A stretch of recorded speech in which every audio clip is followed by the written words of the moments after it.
কি আর করার, ইরাবতী যা শুরু করছে, আমার তো মান সম্মানই নাই। আর যাবে কি? রুমে চলে আসলাম, ইরাও আসছে। আমি বললাম এটা কি হলো? ইরা বলল কোনটা?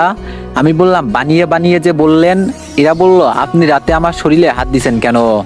আমি বললাম নিজের বউকে কি ছুতে পারবো না? ইরা বলল আমি পারমিশন দিছি। আমি বললাম বউয়ের কাছেও কি পারমিশন নিতে হয়? ইরা বলল অবশ্যই। আমি বললাম তাহলে আর কি, অন্য কারো কাছে যেতে হবে? ইরা বলল মানে? আমি বললাম বউয়ের কাছে যা পাই না তা অন্য কারো কাছে নিব। ইরা বলল আরেকবার বললে মুখ সেলাই করে দিব। আমি বললাম ইরা বলল চোখ কানা করে দিব। কিন্তু বাড়িতে আয়োজন করা হচ্ছে, ইরাদের বাসা থেকে নিতে আসবে বেলা 12টা। 7টা মাইক্রো বাস আসলো। ইরার কয়েকজন বান্ধবীও আসছে, মীরার সাথেও কয়েকজন আছে। মেহমানদের বাসার ভিতরে নিয়ে আসলাম, ইরার বান্ধবীদের সাথে পরিচিত হলাম, হ্যান্ডশেক করলাম 5টা মেয়ের সাথে। আজ মনে হচ্ছে বিড়ালের ভাগ্য শিখে ছিড়েছে। কি যে ভুলটা করছি ইরাকে বিয়ে করে। ইরার থেকে তো এরাই বেশি সুন্দরী। আম্মুকে এদের খুঁজে পাইনি, এক একটা পরি। ওরা একটু লজ্জা পাচ্ছে মনে হয় আমায় দেখে। আর এই দিকে ইরা কিছুক্ষণ পর পর এসে আমায় চোখ রাঙিয়ে দিয়ে কি যেন ইশারা করছে। তারপর থেকে ওর দিকে আর তাকালাম না। এতেও আরো রেগে ফায়ার। ইরা বলল এই একটু রুমে আসবা। আমি বললাম বলো না কি বলবা। ইরা বলল না, রুমে আসো না। আমি বললাম পরে। ওর দিকে আর মনোযোগ দিলাম না। ইরা বলল হারামজাদার ছাও, আজকে পেলে মেরেই ফেলবো, খালি একবার পাই। কিছুক্ষণ পর ফারিয়া ওর রুমে নিয়ে যাচ্ছে ওর বিয়ান আর ইরার বান্ধবীদের। আমিও যাচ্ছিলাম পিছে পিছে, কিন্তু রুমে ঢোকার আগেই ইরা এসে হাত ধরে টেনে আমাকে রুমে নিয়ে আসলো। ইরা গেঞ্জিটা বুকের কাছে খপ করে ধরে দেয়ালে ঠেলে লাগিয়ে দিল। আমি বললাম এই এই গেঞ্জি ছিঁড়ে যাবে তো। ইরা বলল ওই হারামি, তোর কি শার্ট প্যান্টের অভাব? হাফ প্যান্ট পরে আছিস কেন?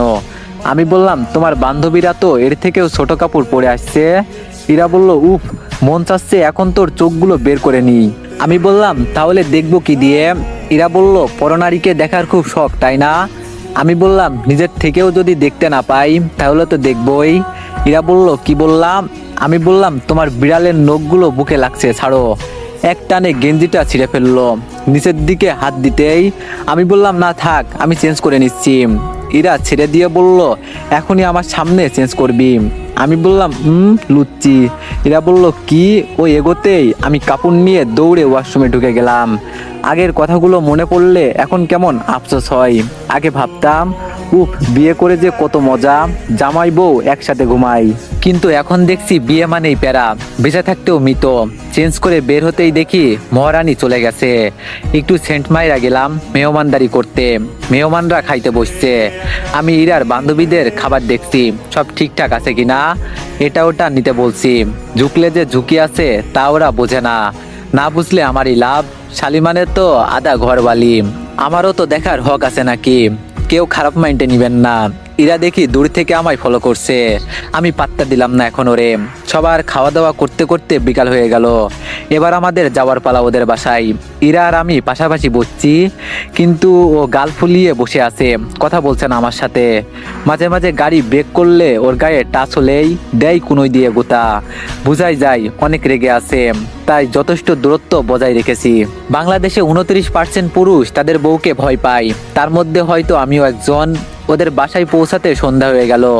ইরা ওর রুমে আমাকে বসিয়ে উদাও হয়ে গেল, এখনো কথা বলছে না। একটু পর মীরা নাস্তা নিয়ে আসলো, মুখে মুচকি হাসি। মীরা বলল এগুলো খান। আমি বললাম তুমিও সাইডে বসো। খেতে খেতে ওর সাথে টুকটাক কথা হইল, কালকেও আমাকে ঘুরতে নিয়ে যাবে। রাতে খাওয়ার পর আমি আগে এসে কম্বলের নিচে অর্ধ শোয়া হয়ে ফোন টিপছি। ও এসে পাশে শুইল, কথা বলল না। আমি বললাম কি হয়েছে বলবা? ইরা নিশ্চুপ। আমি বললাম শুইতে শুইতেই কি ঘুমাই গেছো? হাত দিয়ে ধরতে আরো ওপাশে সরে গেল। আবার ধরলাম। ইরা ঝাঁঝালো কণ্ঠে বলল একদম ছুবেন নামাই। তারপর আবার ছুতেই ও সরতে গিয়ে ধপাস করে মাটিতে পড়ে গেল। ইরা বলল মা গো মা, আমার কোমরটা মনে হয় ভাঙছে। আমি বললাম এই রে কেলো করেছে। ঝটপট নেমে আমি বললাম এই সরি সরি সরি। তারপর কোলে করে বিছানায় তুললাম। ইরা বলল হারামি, আমার কোমরটা মনে হয় ভাঙছে, মা গো মা। আমি বললাম আমি বুঝতে পারিনি তুমি পড়ে যাবে। ইরা বলল সব দোষ তোর, উফ ব্যথা। আমি বললাম তোমার আম্মুকে ডাকবো। ইরা বলল আর একটা কথা বললে গলা টিপে ধরবো। আমি চুপচাপ হয়ে দেখছি ও এপাশ ওপাশ করছে আর বিড়বিড় করছে। ইরা বলল ডয়ারে মুভ আছে, নিয়ে আসো। আমি বললাম ঝটপট নিয়ে আসলাম। আমি বললাম উপর হয়ে শোও। ইরা বলল খবরদার, বদমাইশি করলে কিন্তু মেরে ফেলবো। আমি বললাম আল্লাহ আল্লাহ কি বলো, পিঠের কাপড়টা একটু সরাবো। ইরা বলল ওয়াও। তারপর মুভ লাগিয়ে দিলাম। 15-20 মিনিট পর ইরা বলল হয়েছে, এখন ঘুমাও। আমি বললাম আর একটু দেই। ইরা বলল লাগবে না, আমি তোমাকে চিনি। আমি বললাম এমনি অনেক কিছু পেয়েছি আজকে, এখন ঘুমাই। মাঝরাতে ও কি যেন একটা স্বপ্ন দেখে প্রচন্ড ভয়ে লাফিয়ে জেগে উঠলো। ভয়ে ওর গা কেঁপে ঘাম দিচ্ছিল। আমি ওর ভয়টা কাটানোর জন্য দ্রুত ওকে জড়িয়ে ধরে মাথায় হাত বুলিয়ে দিতে শুরু করলাম। ইরা এক ঝাটকায় আমাকে ছাড়িয়ে নিয়ে বলল তোমার খালি এইসব মতলব, সুযোগ পাইছো আর জড়িয়ে ধরা লাগবে, ঠিক না কিন্তু। আমি রোবটের মতো বসে রইলাম। ও ওপাশ ফিরে শুয়ে পড়ল। জীবনটাই বেদনা, কি আর করার। তারপর মনের দুঃখে বিয়ের গোষ্ঠী উদ্ধার করলাম। আমারে শয়তানে লাড়া দিছিল যে এমন একটা মেয়েকে বিয়ে করছি।